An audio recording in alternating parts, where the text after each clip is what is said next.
Hey, what's up everybody? Practicing drums at home is usually an issue, especially in apartments, because you will disturb your neighbors. Luckily, my friend Ryan from Boston sent me a bunch of really special foams. This type of foam is called Sylomer Foam. It is usually used in construction works to eliminate vibration, for example under railroad tracks. So today I want to go over how I use this type of foam to build my drum riser, as well as briefly talk about my drum setup. First of all, I have to figure out the amount of foam I have to use and where to put them on the board. There is a correlation between the total amount of foam and the total weight on top of them in order to make these Sylomer foams to work properly. So I have to figure out the total amount of weight I'm going to be putting on top of the foam. In my case, it includes the drums, the hardwares, myself, and also the boards. There's a formula actually calculates this, so I'm not going to be talking too much about it here. You can find it online. My total weight ends up about 180 to 200 kilograms, so I need 12 centimeter by 12 centimeter pads. Now I'm going to be sticking these pads onto the board. The board I got is an MDF board. It is very cheap and durable. The gray pad under it is a very common puzzle foam pad. The board was one piece, but it wasn't fitting in my car, so I have to cut it into 4 parts. Now I have to make sure the boards are aligning very accurately.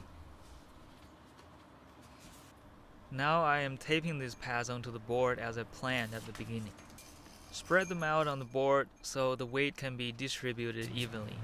And make sure to add a couple more pads under where you sit, because obviously that part is going to hold a lot more weight. I need to make sure that I'm taping this foam in the mirror image to their actual position, so when I flip it over, they're in their correct spot. Flipping it over now I'm adding a second layer of puzzle foam on top of it. Then another layer of MDF board.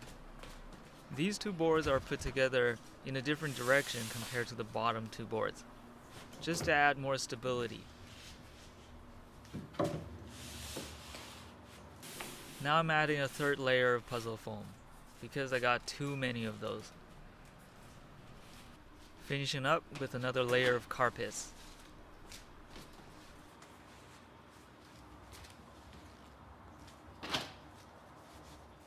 These are the noise eater boards from Roland. It's basically a board with 8 rubber air cushion feet under it. I'll be putting all my pedals on top of the board, including the hi-hat pedal and the double pedals.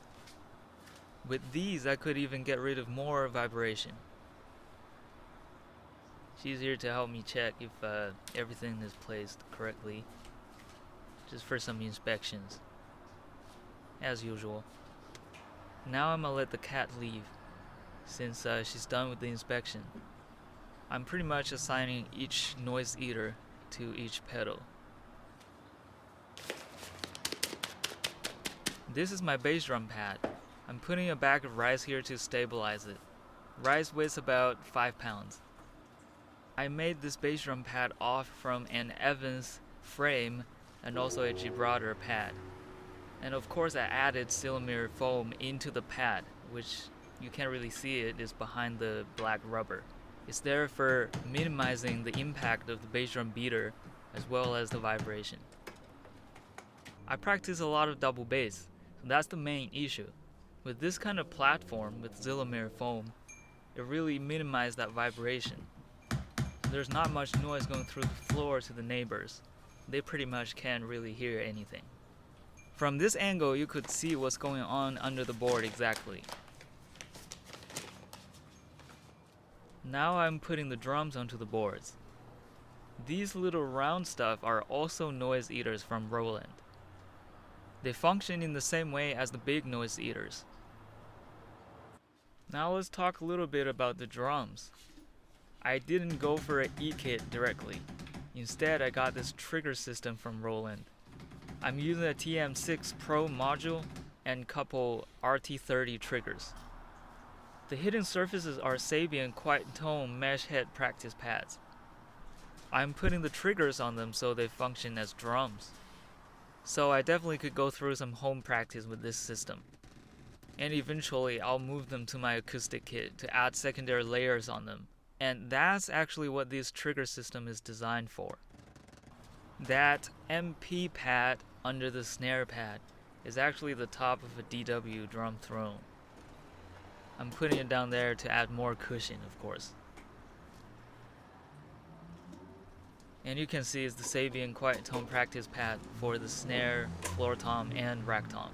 Except for I have changed all the heads to 3-ply mesh heads to add more accuracy to the triggering. By the way, just to be more specific, the RT-30 trigger I got are the dual zone trigger. You can trigger the head and the rim. Positioning the little rack tom, and that's my music stand. Very important. These Sabian quiet tone pads all have metal rims, so it's pretty loud when you hit rim shots. That's why I'm adding this layer of rubber onto the rim. I have to trim the rubber protector a little bit, so I can leave a space for the trigger to clamp onto the hoop. The trigger is not clamping onto the rubber rim properly. I'm adding rubber layer to the toms as well. I'm only adding them to the spot that I'm gonna hit on. Now I'm starting to wire all the triggers. And for bass drum, I'm using the triggers from a company called On Triggers. They are attached directly onto the footboard of the pedals. These are way more accurate triggers for bass drum.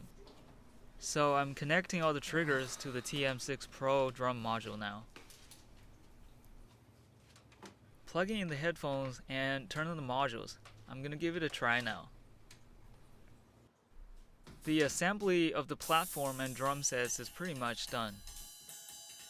I wouldn't say this could replace the acoustic drums for you to practice, but if you need to practice at home, this Sylomer Foam platform is gonna make both you and your neighbor very happy.